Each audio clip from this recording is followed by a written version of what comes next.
Good morning, good afternoon, good evening, everybody. We have Professor TV Rao who would be joining us soon. There is a bit of a tech glitch where he got stuck, so he's joining very soon. Our tech team is helping him to get him in quickly, and deeply appreciate all of you joining. And it's really a pleasure on behalf of Coacharya to welcome all of you. And as all of you know, Professor T.V. Rao is ex-professor at IIM Ahmedabad and also known as one of the pioneers of human resources in India.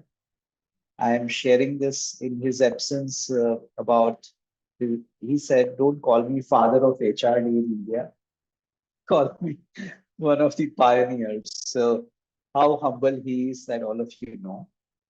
Professor T.V. Rao has written more than 100 plus books, and he is really an institution builder in himself. He set up National HRD Network and host of other institutions which are truly remarkable. Plus, he also has seen several institutions getting built, and also he has taught several institution builders. So this topic came up in our discussion when I met him about 8 months back. And then from there, the whole conversation set up between us and Ram, who is founder of Coacharya, that where are these institution builders of tomorrow will come from? I'm setting this context so that when he comes, we can straight away get into the conversation with him. But the context of today's session is this, that the institutions who were built over so many years, are they good enough to serve us in the future? Plus, those institution builders had some special traits. Spirituality was one of them. But Professor Rao has his own definition about spirituality that he will talk to us on. And how the institution builders for tomorrow, how do we create them? Where will they come from? What is the role of purpose? What is the role of spirituality? And what is the role of coaching in building institutions? So as we are celebrating International Coaching Week, today's conversation is going to be focusing on how do you use spirituality and coaching in building institutions using some of the real life examples and Professor Rao's profound wisdom of so many years of experience and guiding and inspiring all of us. Yeah. So just by the time he joins in, I would request Yamini to check with Denz once that hope he's joining is smooth and he's here with us soon. So Yamini, if you could check that in the background and let us know. And in the meantime, just wanted to check with all of you that what do you think is the role that institution plays? Number of institutions, whatever you remember as an institution, what is the role that institutions play in our nation building?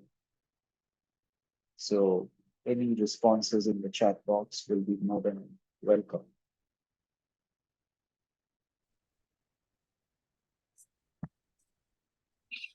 I'm glad finally we could get connected. Can you hear me? Yes, yes, Professor Rao, you are very, very visible, clearly, and audible also. Oh, I'm very sorry.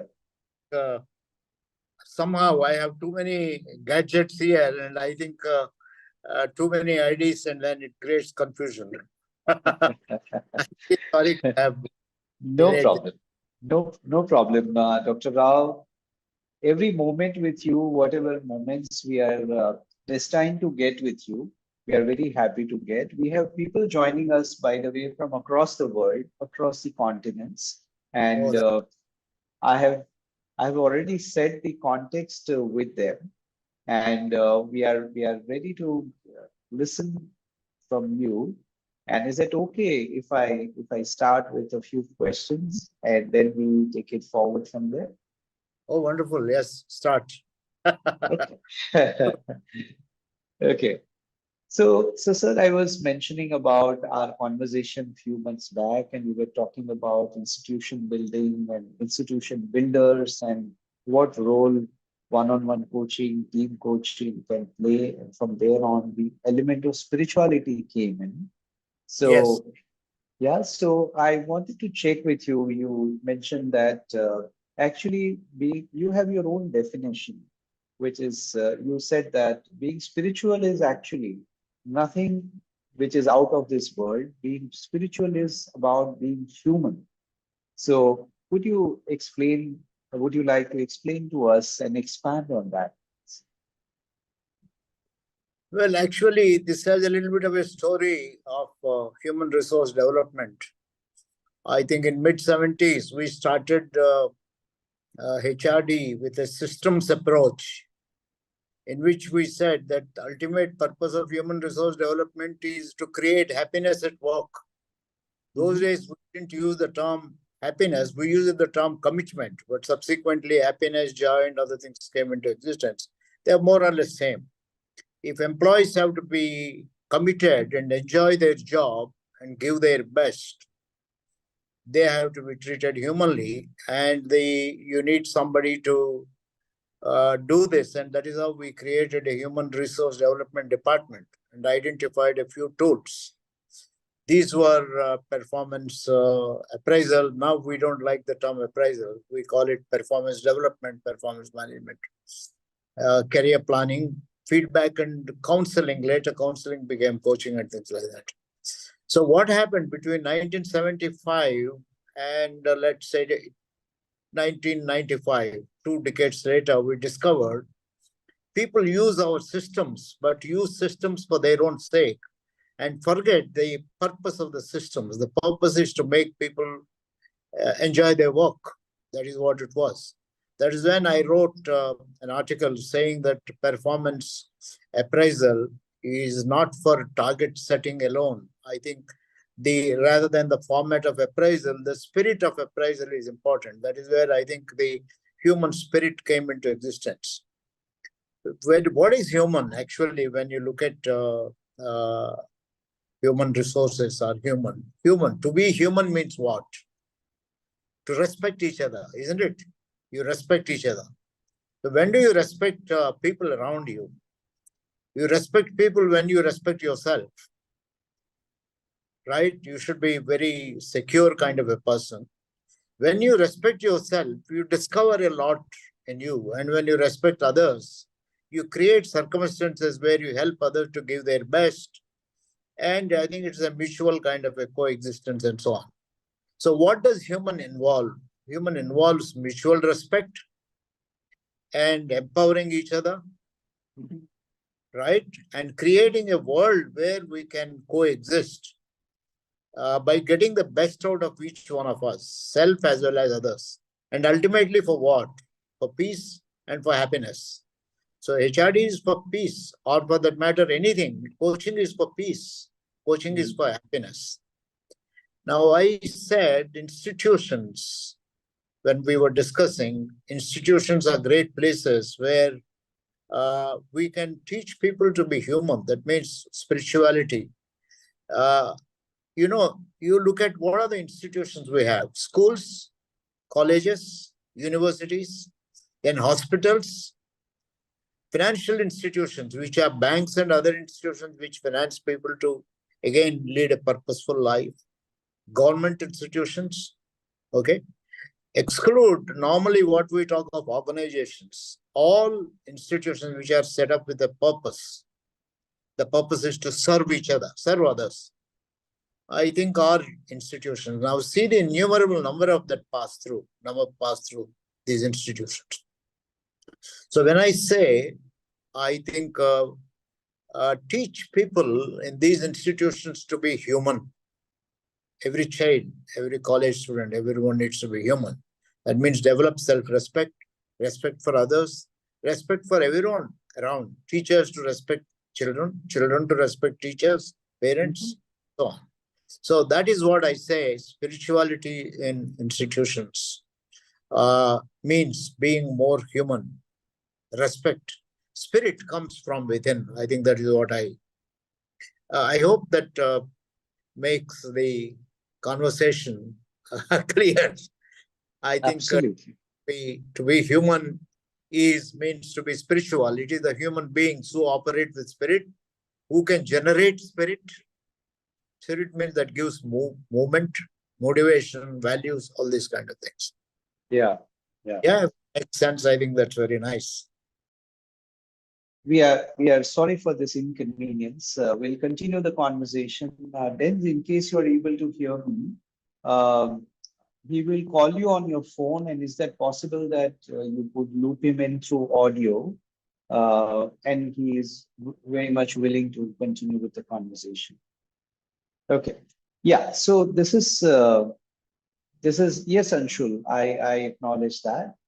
And Spiritual Indian Corporate. It's a very nice book to read. And this in the power of moments, what this Heath brothers are talking about is that there are some moments in life which we remember throughout our lifetime, even on the last breaths we remember. So, what are those moments? They say that the moments where you felt elevated, and the acronym is EPIC. Okay, the moments where you felt elevated, the moments where you had sense of pride, the moments where you had insights, I is insights, and C is where you felt connection. Okay. So in that book, because we are in the topic of institution building, and we are also talking about spirituality here. So spirituality has one of the connotation, and that connotation is how one is purpose driven, how one is selfless, and how one is believing in the power which is higher than them. So when they have these belief systems or traits or qualities exhibited, then they go for something which is surrendering. Because if I am creating institution, if I anybody who is looking to create institution, the contribution of sacrifice cannot be underrated. Yeah, absolutely. I'm sure you would be more than happy. I really wish. Uh, uh, Dens just wanted to check, is it possible to get Anshul on the speakers panel, please? Because there's a wonderful insight that is there in the book, and if it is possible to get her on speakers panel, right? So, so while we are at it, when we think about sacrificing purpose driven, okay, uh, somebody who is other centered, we in coaching we talk about client centered. So, so these, hi Anshul. Yes, Anshul. So your thoughts on Mhm. spirituality and institution building. Uh, so this book that I wrote has been after researching on workplace spirituality for 7 years. I did my MPhil and PhD on this particular subject. Mhm. And TV Rao sir, I had met recently, and he had mentored me of how to take it forward. So I am a student of his only, so I am a part of his I learnings. know, I know. So yeah, so the thought is that there has to be four principles that workplace spirituality works on.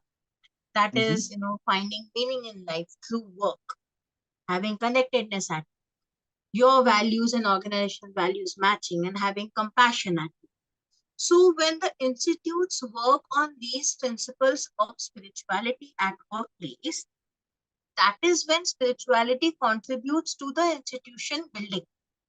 And institution, as it was rightly being discussed, so it can be schools and colleges. Yes, it has to start from schools and colleges. Then, then it goes to the workplace, that's, the corporates or anywhere that you're working. And so it cannot be, implemented, or it cannot be taken forward by the institute itself also in today's world, even if, like some people were saying, that it has to be the CEO's call. More than that, it has to be a central call, and the institutions built nationally. So it has to be a nation's calling, that we have to have spiritual workplaces, then it percolates down everywhere. So, institution building and spirituality always has to come from the top, from the highest way that you can. If it's an institute, then it's the CEO. If it's the nation, it has to be the government. And we have to have both top and bottom approach. So it is an interaction of individual spirituality and the organizational spirituality. And yeah, there are scales also. Thankfully, there are scales also to measure spirituality in institutions. It's just Wow. that these, yes. So I have a second book also coming. It has those scales. So these scales have only remained in the academics up till now. So my book is the first book in the Indian context that is now bringing it to the real world of implementation, because I thought that what is it doing in my wardrobe in my thesis? It's the need of the hour. So that is how the book came up. And yeah, so as TV Rao sir had also rightly said, when we had met, he had also proposed it 3 years back in one of his YouTube sessions. So it is the need of the hour. It is something that the HR professionals have to look up to as the next way of managing human resources. Something that sir was building on when he started speaking. So, the employees were considered as an extension of machines, and then they were considered as thinking beings, and then they were considered emotional beings. So, it's high time, it's been 20, 30 years that the idea of human at workplace has not changed. And with all these things happening, the AI coming, and the dynamics in which the VUCA world in which we live in, now is the time when we start seeing the spirit of the employees at workplace as the highest form of engagement that we can have. How to do that? One is that is there in the book, and you can also consult people like me, and there are few others, and TV also, of how to go about it. There are systems and processes that needs to be put in place for its implementation. So yeah, that is the crux of the research that has been done on the topic. Sure. So, Anshul, I'm quite curious to ask you one question in the same context of institutions, because corporations are institutions.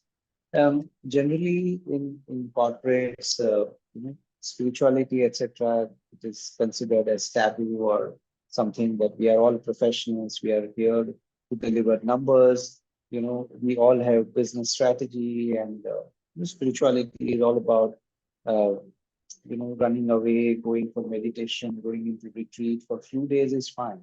But we can't really integrate spirituality in our day to day. Otherwise, we'll become not not for profit Okay. organization. So that is So, that's a major question that comes in. So this workplace spirituality or the corporate spirituality that we are talking of here, it has a direct implication on the bottom line. We are not leaving bottom line anywhere. All we are talking about is an attitude. We are talking about an approach. So this is a proper an HR OD intervention we are speaking of, wherein we change the attitude of people at work, and we change the attitude of the employer at work. So when they mix in, what happens is the employee is engaged to the highest level. The employee obviously is working for money. The company is working to make profits. It is not becoming an NGO at all. It's just that the systems and processes are in such a manner that they are at peace. And the highest form of engagement when we have, it leads to sustained competitive advantage for the organization.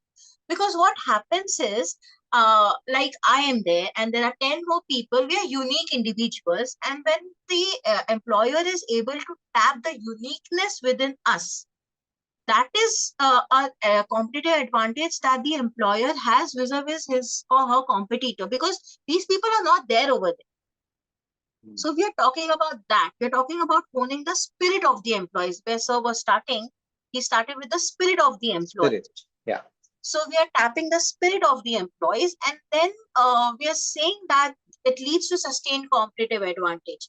Now, the another question that I'm expecting is, there's so many layoffs happening, and all of these, and then it's another way of exploiting people at work, and etc. So here then comes the interaction aspect of the individual and the organizational spirituality. As we said, that it has to come from the top. So, so when it is in the culture of the organization, even if the company is not doing good, if there are layoffs to be done, there's a heads up given. There's a severance given. It's been done in a more dignified manner. It's a reality in which we are all operating. But the way of doing it makes it a spiritual workplace or not a spiritual workplace. We're not talking about, people going for meditation and yoga. All that can be done for your individual growth and your individual peace. What we are talking of about the attitude at work, which is engaging to the spirit of the employees and the employers. Yeah, absolutely. Anshul, very, very, very, very well said. And I deeply appreciate, first of all, you picking up such topic, which I'm sure the amount of resistance that you would have faced to even uh, set up your research methodology and getting the whole research piece in. And then you are writing second book. You're already written, so that's amazing. So I am very, very thankful to my university, that is Christ University, Bangalore, India, to have given me the opportunity, the guidance, and the grit to do a research on a topic like this. They really hailed the topic, and they're still supporting. So the entire credit goes to my guide, Dr. Arun Kumar, and my college, that's Christ University, Bangalore. So yes, it was a tough research, and getting it through to people is even tougher. Okay. Okay. Sure. And on that note, we have a question from Madhulika. If it is okay for you, I think you will be the right Oh, person sure, to sure. answer that. Yes, Okay. not a problem. So yeah, so Madhulika says that she wants to understand that how is the actual reception of this term spiritual in Indian multinationals or corporates or PSUs in any institution. When you bring it in, how do they respond? Especially anything is impacting on the organizational culture, etc. So, so these international organizations, etc., when we approach them, the first reaction is it is good, but does it has an impact on the bottom line? That's the first question that comes in. So we answer that yes, it has an impact. Is it measurable? So our answer is yes, it is measurable.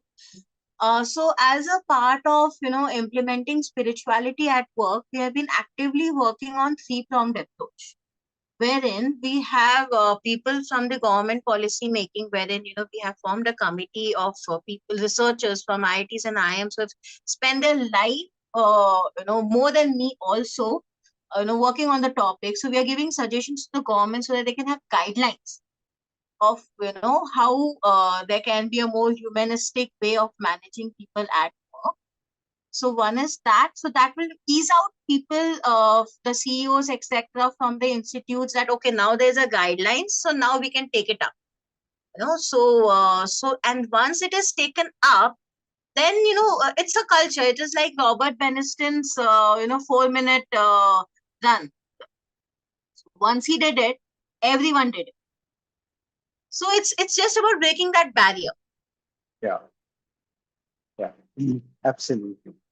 Sure. So, Anshul, I don't know whether you will have insight into it, but still, I feel like asking you.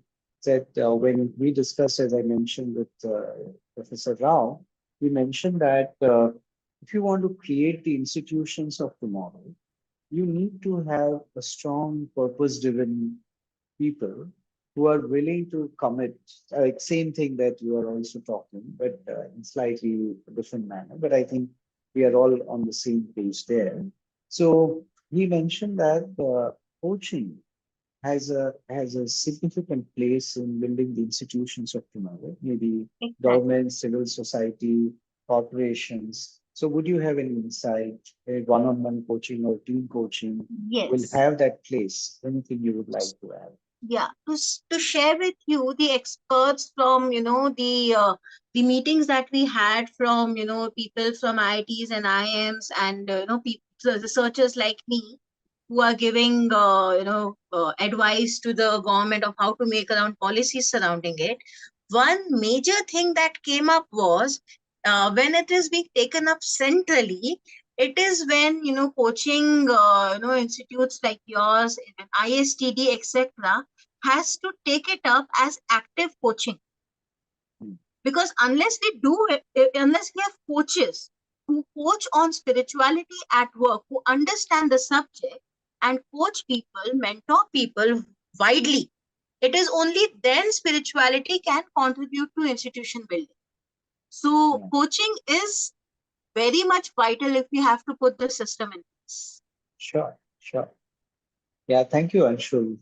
Welcome back, Dr. Rao. Are you able to hear us? Yeah, I am extremely sorry. I think we lost almost half an hour of with this technology, and I think we have not lost our spirit. I think I'm Yes, happy to see absolutely. Anshul. I would have, in fact, I would have mentioned everyone to read her book on Yes. spirituality at workplace, and that's a very So please good accept contribution. my gratitude and apologies. If I would have gone somewhere wrong, I told them, I'm your student.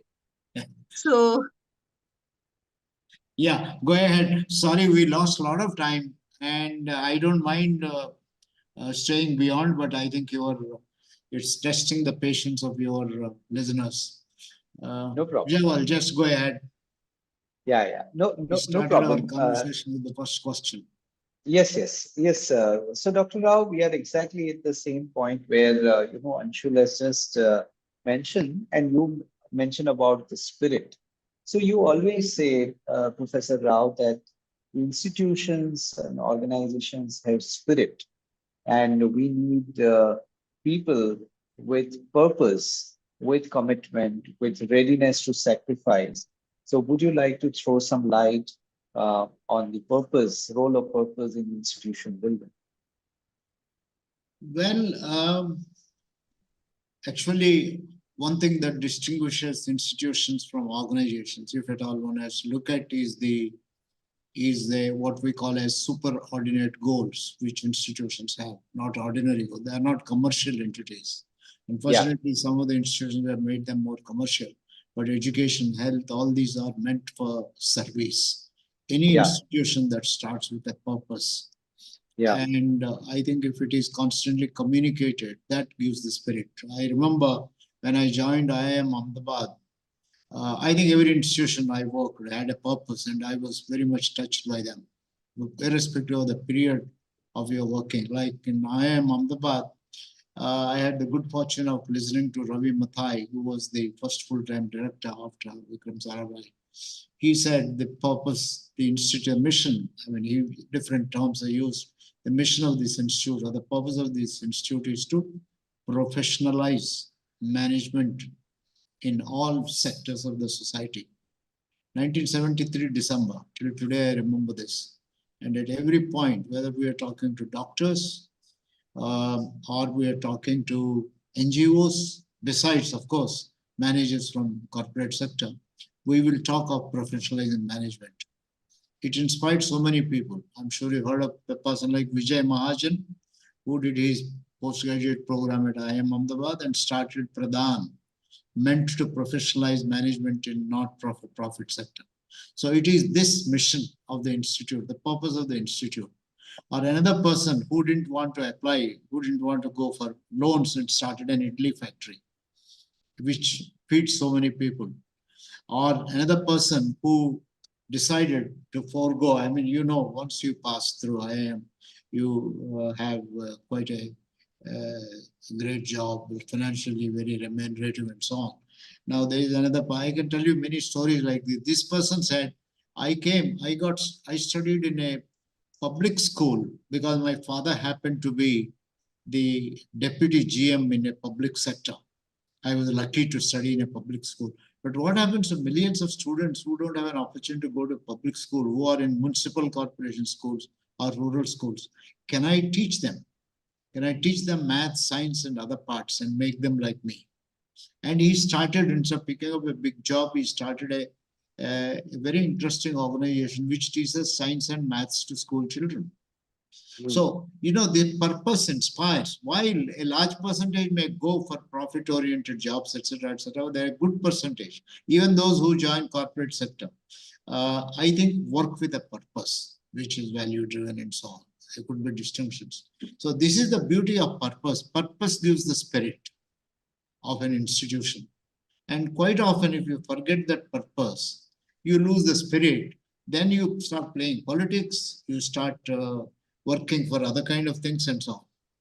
All good in educational institutions or hospitals or NGOs, all of them start with a purpose. And it is only when you move out of the purpose, means become ends, something else. Your salary becomes more important, your power becomes more important, your contacts become more important, the original purpose is forgotten.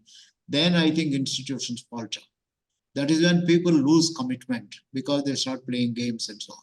So that is why it is very important. We constantly remind people, even in an organization, of the purpose.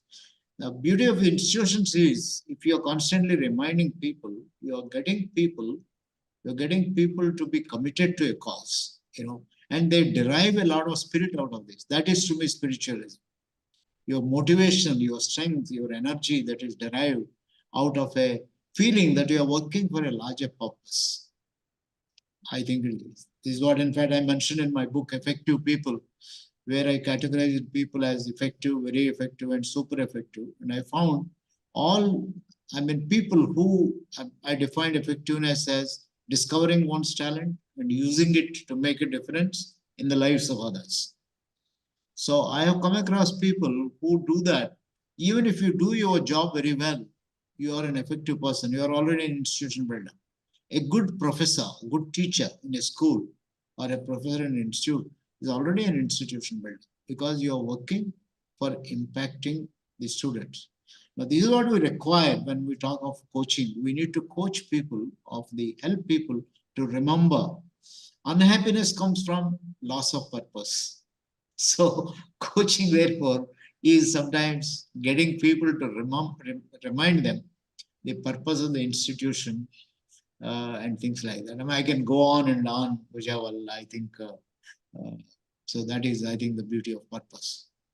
Yeah, absolutely. And also, Professor Rao, in your mind, anybody comes as a top of the mind recall was apart from Ravi Mathai and three, four other names you have mentioned, in terms of uh, a powerful institution builder as whom you really admire, apart from all those names that you have mentioned. I mentioned many names. Recent times, the person whom I admire most, who may not have any institution on his name, but who is an institution builder, is Abdul Kalam, Dr. Abdul Kalam.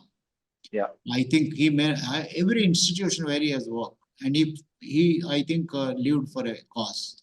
I can tell you many things about him. I had some interesting personal encounters with Dr. Kalam.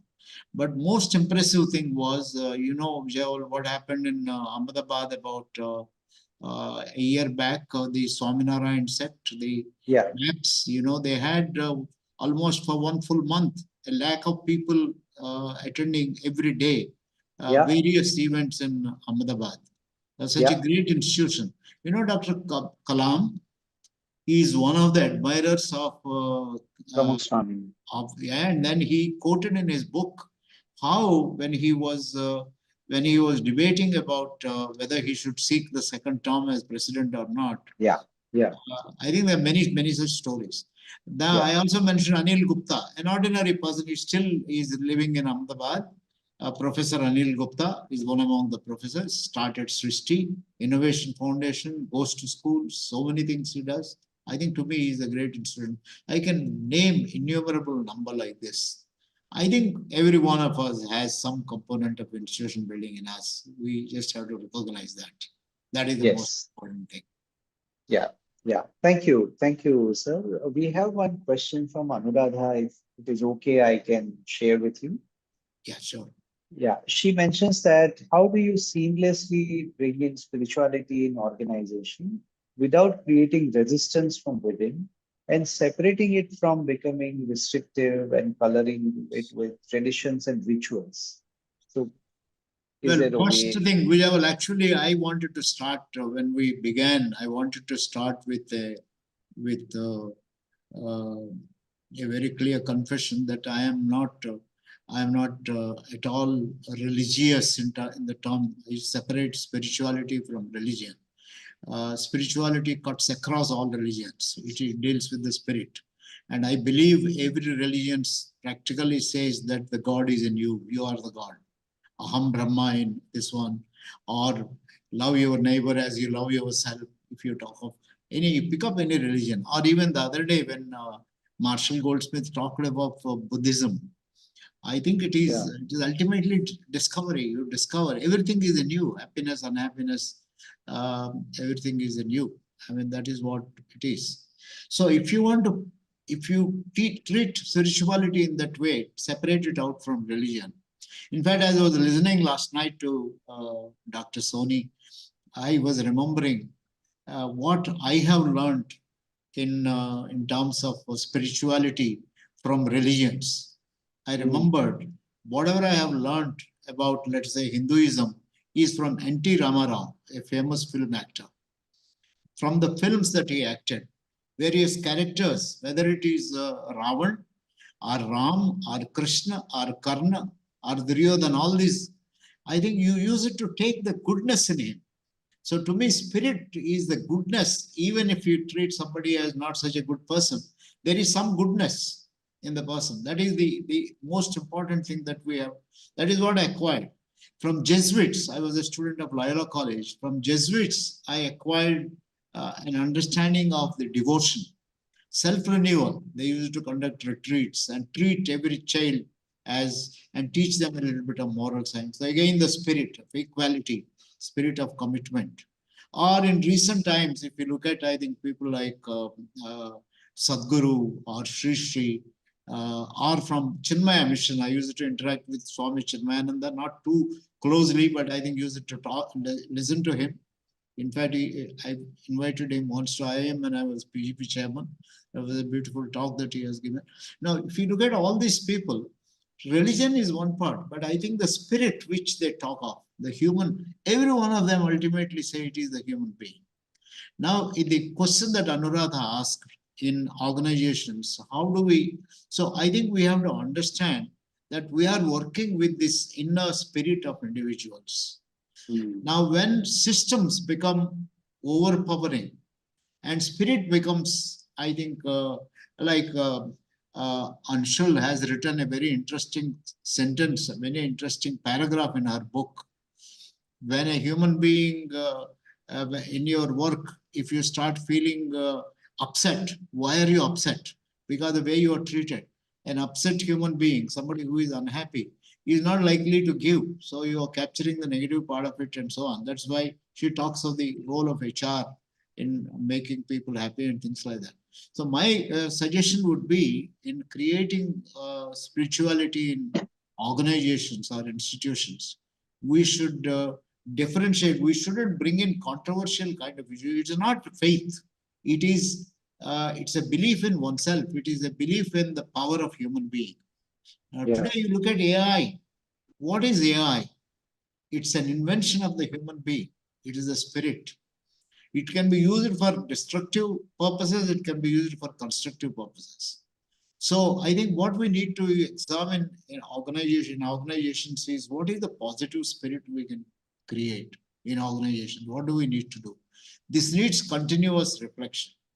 And that is where coaching, when we talk of coaching, I think one way of looking at it is that we want you to discover, but as a coach, you are just not there, and then you are working also as a mirror.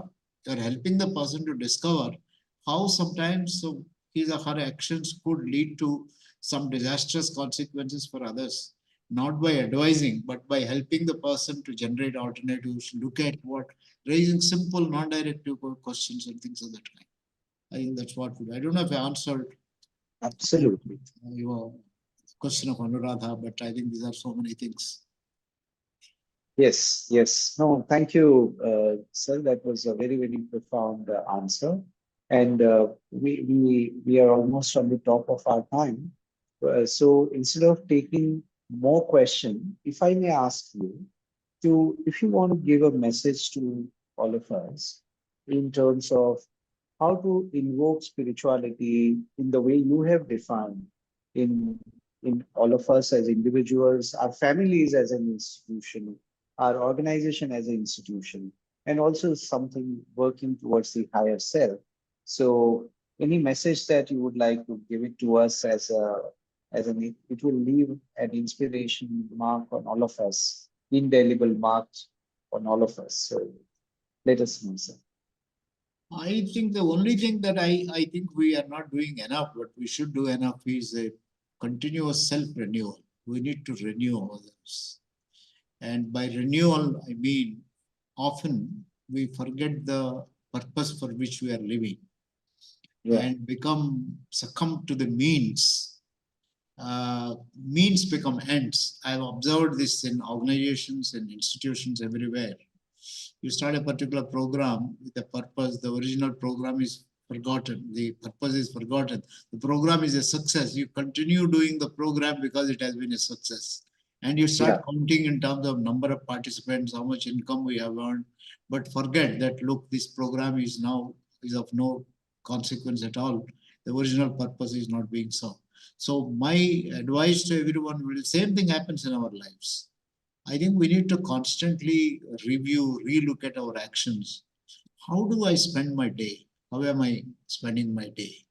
How much of my time am I going to? Of course, not everything can be productive, linked to purpose, but you should be able to provide a link of everything that you do to the purpose for which, whatever is the purpose, short term, long term, and so on. We use a tool called Who Am I? I'm sure most of your yeah. listeners would be using this, and we help people to recognize sense of efficacy, for which we say, are you goal driven? So you need to constantly look at your goals.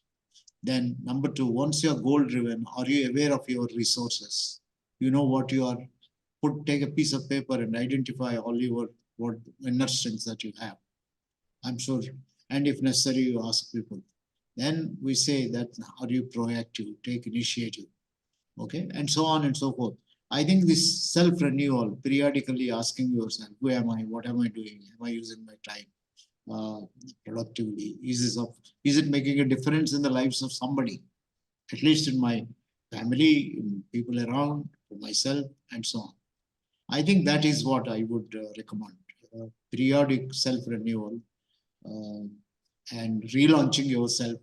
Like I think last night, I think I think it was Dr. Soni who said you relaunch every day, or it was maybe Dr. Goldsmith. One of them said this. I forget. I only heard parts of it. You keep relaunching yourself in the sense renew, review, and use each other as resources. Every human being is a resource. I mean, that is what I would say.